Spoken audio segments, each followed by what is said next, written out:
Hello, I'm Dalton Perry. I'm a senior here at Hickman, and I wanted to comment on Moses' demonstration he gave. And he gave this demonstration where when we increase the age, that there's more people who aren't.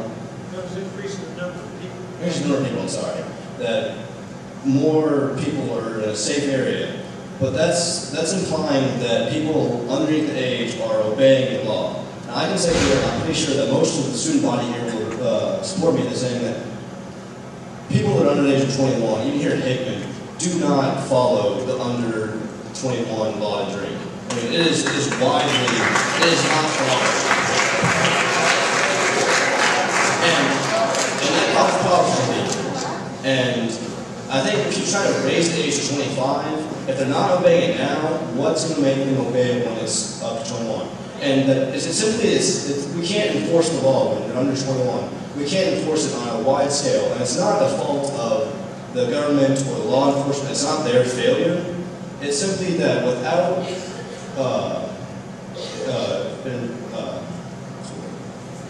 taking away many people's rights to privacy and things, that we cannot enforce the law under 21 to drink. I mean, everyone here knows that getting alcohol or drugs or any type of thing like that at a low age is easily accessible. It is not hard to get. It's easy to get. It's cheap. And it's hard to do without getting caught. But basically, how are we going to enforce this if we can't enforce it now? And I wasn't advocating that we raise it. I was saying if we were wise and we're strictly doing an objective, what's the best interest, let's go to 24. But I'm not going to start a campaign to do that. And the point of that I was getting here is the more people involved, the more problems you're going to have with being involved. And I come from an era when I got out of high school in 1963, if we were going out to drink, and there was almost 100 students in my graduating class, there were 10 drinkers in the entire class. 10 drinkers in the entire class. And our school was pretty typical of any other school in Missouri. And I was one of the drinkers. And how we would drink is get a six-pack, and we split it between 3 or 4 other guys.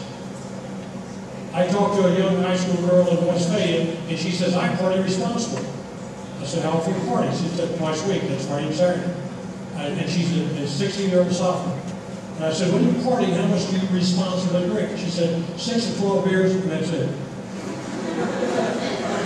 You see, terms mean different things for different people. And by the way, binge drinking is 4 for an adult female, and 5 for an adult male.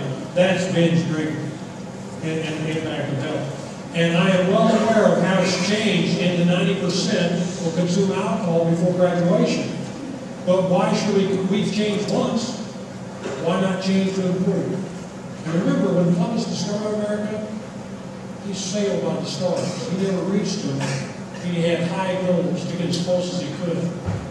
If we want to protect and save and have healthier teenagers, we got to convince them that if you wait till age 21 and choose to drink, you have a very marginal risk of ever being a problem drinker. If you just prolong it until real maturity. Biological maturity has nothing to do with your attitude, your behavior. Biological maturity.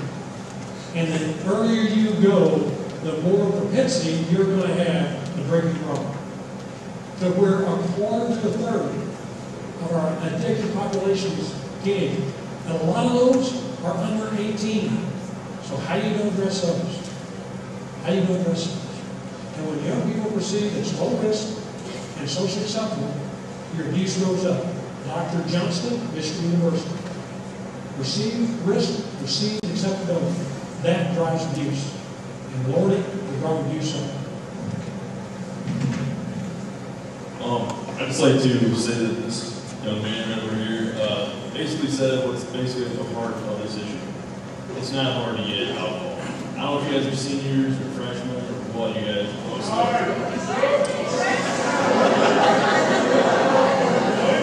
Alright, I didn't get into that, but anyway, apparently you guys are in high school. So I think, and we said the majority of you drink alcohol. Okay. Alright guys, settle down. Okay, the majority of you guys drink alcohol. Okay. It's a problem. problem. I think most of society would say we don't want the majority of our high school kids drinking alcohol. So the question is, the discussion today, what's the solution? Some people think the solution is to lower the drinking age to 18. I don't know how that solves this many people drinking alcohol, and I just don't know how that solves it at all. And I do agree with everybody else here that education is the best policy. I agree you need to educate people on all the risks and what to do in different situations, everything like that. But I also don't know why we have to get rid of age 21 law to educate. Why can't we educate and keep the age 21 law? I don't understand that either, so that's it. Let me ask you a quick question. How many of you know 21-year-olds and above that buy alcohol for those under 21? Raise your hand. Okay, what makes you think those over 18 aren't going to do that for people at age 16? What's going to be the natural thing to say, okay, well, we changed 18, so now everybody's got a problem. I said, all you 18 and above aren't going to turn around on this high school seniors or freshmen in college and give it to those 1 or 2 years below you. Where do we stop this?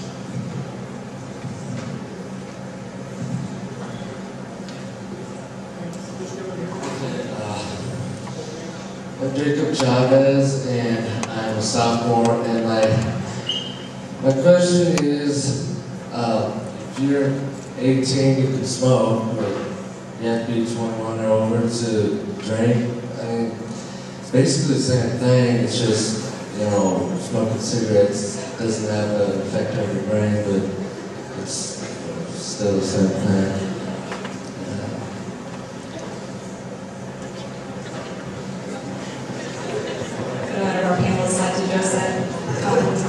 Sure. One thing I'd like to enlighten you on smoking, it might shock all of you, that you think taxes pay its bill. Billions short. You and I non-smokers pay for smoking. Go home and call your house insurance, ask them what's the #1 cost of your house insurance. People smoke in their homes. And they'll be able to say, well, do you really have the right to tell people that they should pay more money for smoking? Well, if I'm a non-smoker, I'm going to pay money for it. Yeah, that's my right. Again, the second person born, the first person lost half their rights. 6 billion people in the world, we got to share this with equal rights. Not people lobby, get tobacco companies or alcohol companies to impose on us so they can make more money. And folks, this is the bottom line. Follow the money. Teenagers, according to Anheuser-Busch, is 10% of their alcohol sales. Research says they're 24 to 27% of the alcohol sales. You're worth billions of dollars.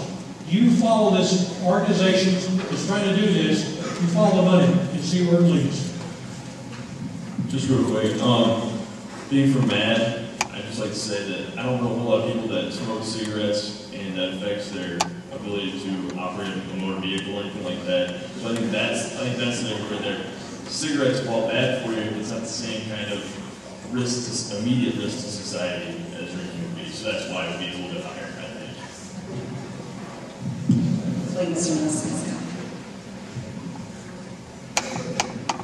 I think you bring up an interesting thought here about the fact that at 18 you can buy cigarettes.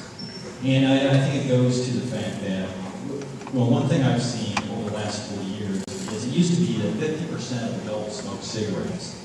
And now that number is down to about 20%.